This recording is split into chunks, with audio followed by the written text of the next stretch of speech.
After 31 years with the same company, I was laid off. I wasn't devastated. In fact, I felt free. Now, before you think I'm completely mad, let me explain, because my story starts the night before. My boss had called me and asked me would I go into the office the next morning, and that was unusual. In fact, he never asked me to do that. Now, I'd worked in HR before, and I knew exactly what that phone call meant. And to be fair, it was something I'd been expecting for a few months, and I was ready to go.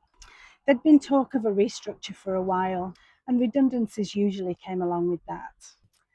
I have to admit, I'd quietly started hoping that my turn would come. I remember putting the phone down on him and thinking, well, this is it. And you know what? I wasn't panicking, I wasn't upset. I was already beginning to anticipate what this might mean for me. The only thing I could think about was, I wonder how much they're going to give me. I had a rough idea how redundancy payments were calculated, and so I had a strong hope that I was going to get a decent amount. I went to bed that night feeling fairly relaxed, and I slept really well. The following morning, I walked into the office. My boss was there and a lady from HR. I did know her as well. I think they felt more uncomfortable than I did. Guy was prepared for this. We did the usual pleasantries, and then my boss began to read his script, thanking me for my service, but telling me unfortunately my role had been made redundant. But there was a package prepared for me with everything included and what I was going to get. That I was going to leave that day, and I didn't need to work any notice. I could just leave that day. And actually, that it wasn't an option. You don't get to stay and work your notice in those situations, which was fine. To be honest, I wasn't really listening. I already knew what he was going to say. Finally, he slid the paperwork over to me, and I just started scanning quickly down the page, looking for the number. And when I saw it, I stopped. I wasn't interested in reading the rest of the document at that time. I just wanted to know one thing: how much? Not because I'm mercenary, but that would determine my options and my opportunities going forward. So it was really important to me. When I saw the figure, my first thought was, oh my goodness, is that after tax? And it was. I honestly wanted to jump for joy. I couldn't believe it, but I didn't. I just sat back, relaxed, and I said, that's great, thank you. I think the pair of them were dumbfounded. They were probably expecting me to react in a totally different way because, after all, I'd been there for 31 years. It's the only company I'd worked for my whole adult life. I was only 47, so hardly retirement age, and so I had a few working years ahead of me. From their perspective, they might have thought that I was concerned about finding a comparable job at my age and with only Tesco on my CV. And at that time, if you'd cut me in two, it probably would have said Tesco. So working for another company would have been really tricky. I don't suppose it crossed anyone's mind that I might want to do something completely different.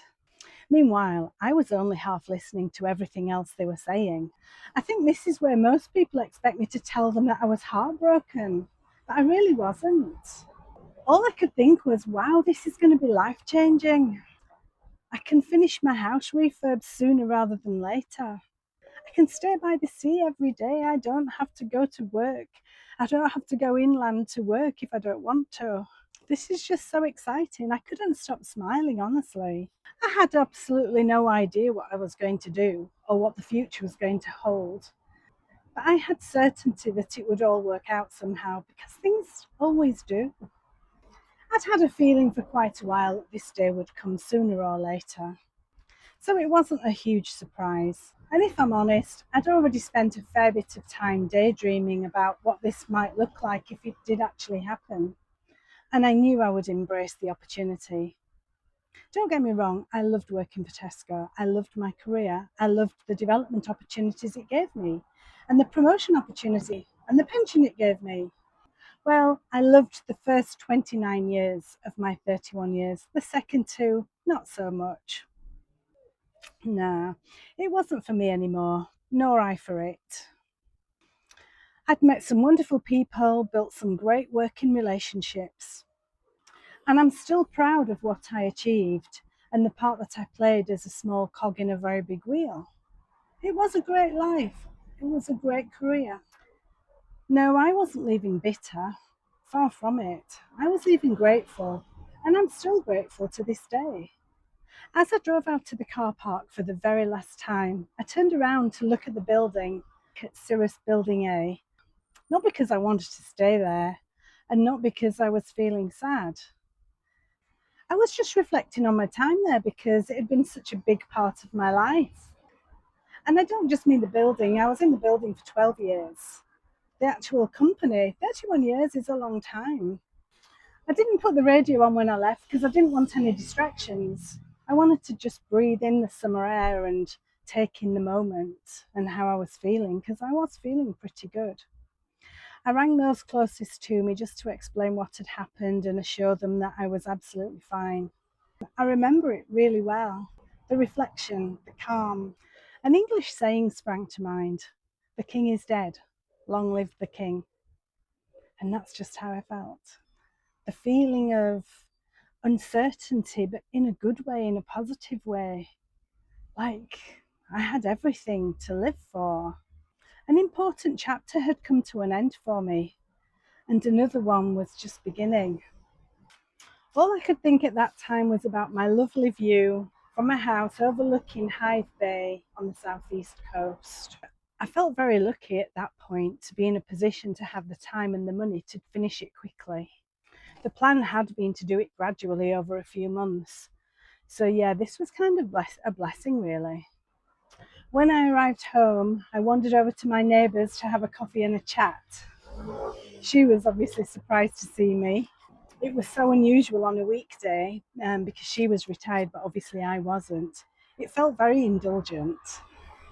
But for the first time in 31 years, I could. Looking back now, redundancy gave me freedom. But more than that, it gave me a life I didn't even know I wanted, didn't know I needed. I did love my career, but working my way up in a company like Tesco did come at a personal cost. I'd become a person I wasn't really sure I liked anymore. So I decided I was going to do something about that. So instead of looking for another job, I decided I was going to retire early. And that one decision changed everything. It led to me living in America for a while. It led me to traveling the world. It allowed me to carry on living one of my lifelong passions, which was turning neglected houses into beautiful homes. And it even led to me living on a boat. And eventually it led me here, sharing the stories of the decisions that I've made that have shaped my life. Not long after my last fateful day at Tesco, I bumped into an old boss of mine, purely by chance. We chatted for a while, and as we said goodbye, he said to me, "Cari, you're in such a strong position now. You can do anything you choose, have anything you want. The world's your oyster." I don't think I realised at the time quite how right he was. Looking back now, he absolutely was.